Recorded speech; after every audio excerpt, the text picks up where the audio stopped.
We will take you into the weekend with another edition of Hurricane Hunt. I'm meteorologist Joe Martucci, joined with me, Sean Sublette. And Sean, we keep saying that we're the Lee weather team and we're watching out for Hurricane Lee. Does I that mean know. anything to you?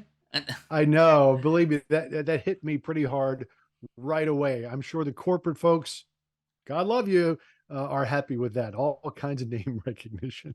Yes, definitely a lot of name recognition. We've been talking about Lee Yeah. all week long here and appreciate everybody tuning in. We want to do this video before the weekend ends because, Mhm. like we've been saying over the past couple of days, Sean, really still nothing to worry about as we go into this weekend. We're still in the watching phase here. But what we've seen, Sean, just take us through some notes about what's been happening Yeah. with Lee recently. One of the things that we were very concerned about 36 hours ago was rapid strengthening, right? Because the water is so warm. And that's indeed what happened. In fact, there have only been two other storms that intensified more rapidly over the past 40 years than Lee did. The top winds increasing 85 miles an hour in only 24 hours. Yeah. So briefly a Cat 5. For the moment, it has edged back off to a strong Category 4. But we talk about these things called eye wall replacement cycles. It's kind of like a little wobbling of the eye. So it'll kind of go back and forth between a 4 and a 5, but don't read too much into that over the next 2 or 3 days. It is still going to be a very formidable storm into the first part of next week. But as you mentioned, there's no real threat to the U.S. Into the middle part of next week. Take us through the satellite imagery, man. It's still very impressive. Oh yeah, really impressive here. Now you see that eye on the satellite. It's kind of going in and out at times, like Sean said, but it has an eye. It has a defined circulation. It just looks like a hurricane here. It's moving to the west northwest at 13 miles an hour, and that is good because it's going to avoid places like the U.S. Virgin Islands, the U.K. Virgin Islands, even Puerto Rico here. You can get some clouds with this, but no real, strong winds or heavy rain or the surge that you could have if it was closer. So that is a good thing here. It is a strong category 4 hurricane. We take a look at the forecast here as we go into the weekend. It continues its west northwest march. What starts to happen is as we get to Monday, it actually slows down a little bit, still moving to the west northwest, but you kind of see it turns into a little more of a circular shape, that cone towards the end. That usually means that, hey, this storm is slowing down a little bit. So as we go into the middle part of next week, it's still only going to be northeast of the Bahamas. Then we're talking about the later part of next week when we watch out for what's happening on the East Coast. But we can certainly say is there's no Gulf of Mexico threat with this, and there's no direct Yes. threat to, even places like Florida and Georgia.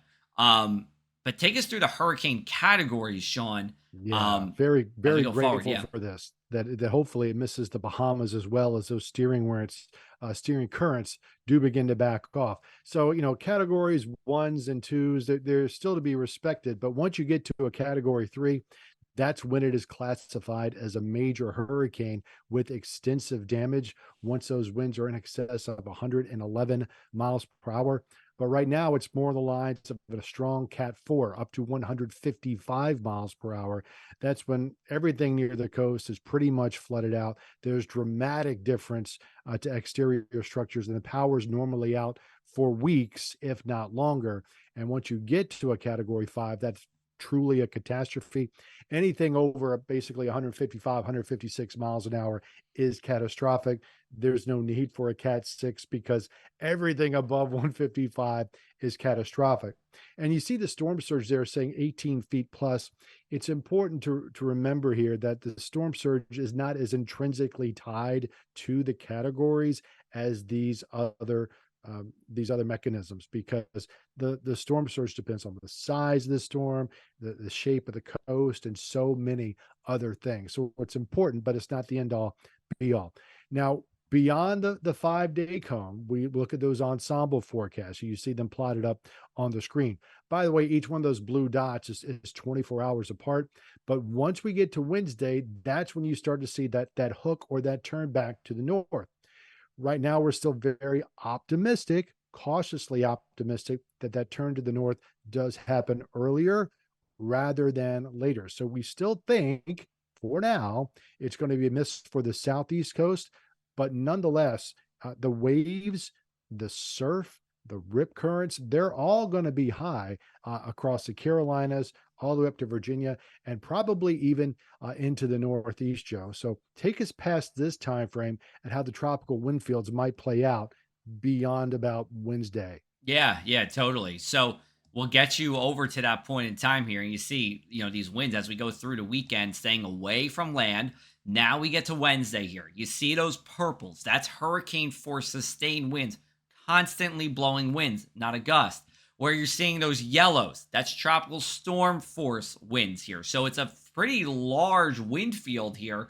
And even if you're in Bermuda, you got some winds. They're not Hmm. strong, but they're associated with this storm, with Hurricane Lee.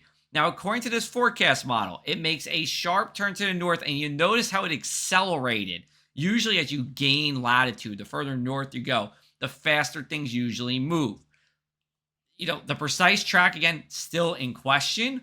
But if you're south of Long Island, like where I am here in New Jersey, I'm not too concerned about a direct impact. I'm probably talking about coastal flooding, rip currents, high surf. Sean just said that. Hmm. But for people in Cape Cod, Block Island and Rhode Island, Maine, Nova Scotia, you know, Hmm. I'm not saying it's more than likely going to be a direct hit, but it's something to really start thinking about for this point in time as we go into later next week. And that's September 15th into the 16th here. And also, we'll talk about Hurricane Margot. That's what you call it, right, Sean? Margot? What do we Margot, say? yes. Margot, yeah.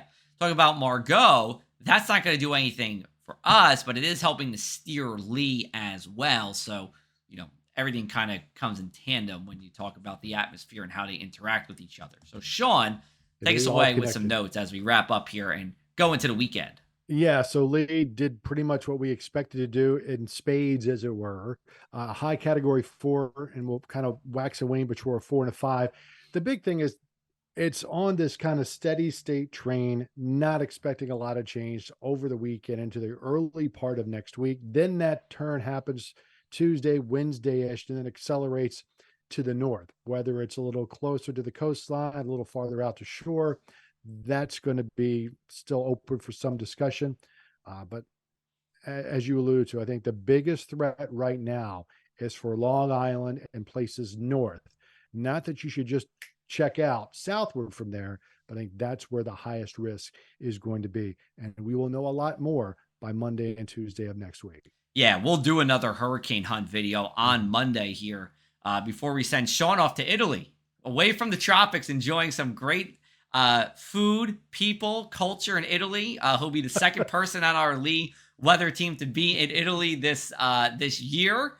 But we definitely will be back with you next week. We hope you all Yes. have a great weekend, and we'll talk with you soon on Hurricane Hunt.